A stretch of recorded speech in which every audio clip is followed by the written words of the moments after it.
হরে কৃষ্ণ। আমার সকল সনাতনী ভাই বোন এবং সাধুগুরু বৈষ্ণবের চরণে কোটি কোটি প্রণাম। আজকে আপনাকে আমি বলবো শ্রীমদ্ ভগবদ গীতার ৯ নম্বর অধ্যায়ের মাহাত্ম্য কথা। এই অধ্যায়ের নাম হচ্ছে রাজগুহ্য যোগ বা রাজবিদ্যা যোগ। তো আসুন আমি মাহাত্ম্য কথা আপনাকে বলবো, আপনি শ্রবণ করুন মনোযোগ সহকারে। কোনো এক সময় নর্মদা নদীর তীরে মাহিষ্যতিপুর নামে একটা নগর ছিল। সেই নগরে মাধব নামে একজন ব্রাহ্মণ থাকতেন। সেই ব্রাহ্মণ বিদ্যাতে বুদ্ধিতে শাস্ত্রজ্ঞানে পরিপূর্ণ। সেই ব্রাহ্মণ নিজের বিদ্যা বুদ্ধির দ্বারা যে সমস্ত ধন সম্পত্তি অর্জন করেছেন, তারপরে উনি অতি প্রসন্নচিত্ত হয়ে আত্মীয় স্বজনদেরও সমাদর করতেন। তারপর একটা বড় যজ্ঞ অনুষ্ঠান উনি করা শুরু করেছেন। সেই যজ্ঞের মধ্যে একটা ছাগল কিনে নিয়ে এসেছে, সেটাকে বলি দেবে বলে। তারপরে ব্রাহ্মণের দ্বারায় সেই ছাগলটার শরীরটাকে পুজো করা হলো। পুজো করার পরে এবার বলি দেওয়ার জন্য যখন প্রস্তুত হলেন, তখন ছাগলটা জোরে জোরে হাসলো, হা হা করে হাসলো এবং বলল, আরে ব্রাহ্মণ, তুই কি মূর্খ আছিস? এই সমস্ত এত যজ্ঞ করে তোর কি লাভ হবে? এই সমস্ত পুণ্য তো থাকবে না। যদি এগুলো থাকতোই, এই সমস্ত কিছু দান পুণ্য, তাহলে আজকে আমার এই অবস্থা হতো না। তুই নিজে দেখে নে আজকে আমি কোন অবস্থায় পরিণত হয়েছি। ছাগলের কথা শুনে সেই যজ্ঞভূমি স্তব্ধ লেগে গেল। আশ্চর্য, ছাগল কথা বলছে, এই সমস্ত যাগযজ্ঞর যে পুণ্য জমা হবে, এগুলো অবশ্যই ক্ষয় হবে এবং জন্ম মৃত্যু জরাবেদি এই সব কিছুরও কারণ আছে। এই কথা বলার পরে যে ব্রাহ্মণ ওকে বলি দেওয়ার জন্য সে হাত জোর করে সামনে দাঁড়িয়ে পড়লো ছাগলের, বলছে, আপনি তাহলে আগের জন্মে কে ছিলেন? আপনার ধর্মকর্ম কি ছিল? আপনি কোন কর্মের দোষে এই ছাগল জনিতে এসেছেন? তখন সেই ছাগল বলল, আমিও আগের জন্মে একজন ভালো ব্রাহ্মণের ঘরে জন্মেছিলাম। আমারও জ্ঞান বুদ্ধা বুদ্ধি কম ছিল না, সমস্ত যাগযজ্ঞ অনুষ্ঠান সবকিছুই করতাম। কিন্তু কোনো একদিন আমার স্ত্রী বলল, দুর্গা মাকে একটা ছাগল বলি দেবে। সেই ছাগলটা শুধু আমাকে এনে দিতে বললো, কেননা আমার ছেলের শরীর খারাপ ছিল। তার শরীরের সুস্থতার জন্য মায়ের সামনে সেই ছাগলটাকে বলি দেবে বলে আমাকে শুধু বলেছিল আনতে। আমি ছাগলটা এনে দিলাম। তখনই ছাগলটাকে যখন মারার জন্য উদ্ধত হলো, তখন সে ছাগলের মা দেখে ফেলেছে। দেখে আমাকে অভিশাপ দিল যে, তুই আমার সন্তানকে বধ করছিস, হত্যা করার চেষ্টা করছিস, তুইও ছাগলের জন্য অবশ্যই জন্ম হবি। এই অভিশাপ আমার লেগেছে। তারপরে সময় অনুসারে আমার মৃত্যু হয়েছে। তারপরে এখন আমি ছাগল হয়েছি, ছাগল জন্য আমি প্রাপ্ত হয়েছি।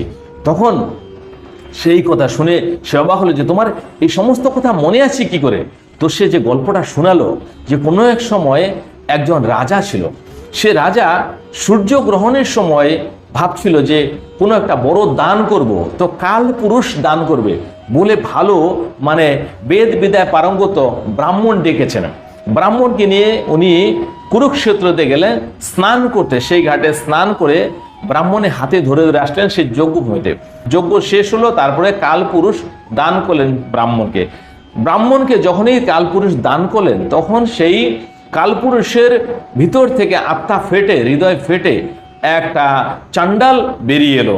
চাণ্ডাল বেরিয়ে আসার সঙ্গে সঙ্গে তার দেহ থেকে আরেকটা চাণ্ডালিনীও বেরিয়েছে। যে চাণ্ডাল হচ্ছে পাপ আর চাণ্ডালিনী হচ্ছে নিন্দা। এই দুজন সাক্ষাৎ একটা মূর্তিরূপ ধারণ করলো এবং ব্রাহ্মণের শরীরের মধ্যে প্রবেশ করার চেষ্টা করছে।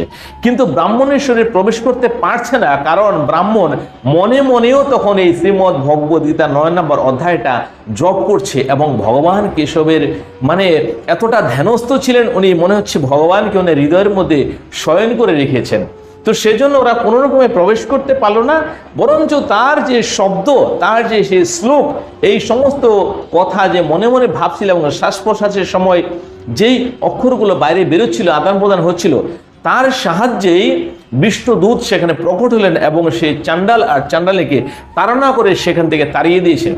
তখন এই সমস্ত ঘটনা রাজা কৌতূহলে সে দেখছিল, একই ঘটনা হচ্ছে, কিন্তু এত চেষ্টা করে ব্রাহ্মণের শরীরে পাপ আর নিন্দা ঢুকতে পারলো না, মূর্তরূপ ধারণ করেও ঢুকতে পারলো না।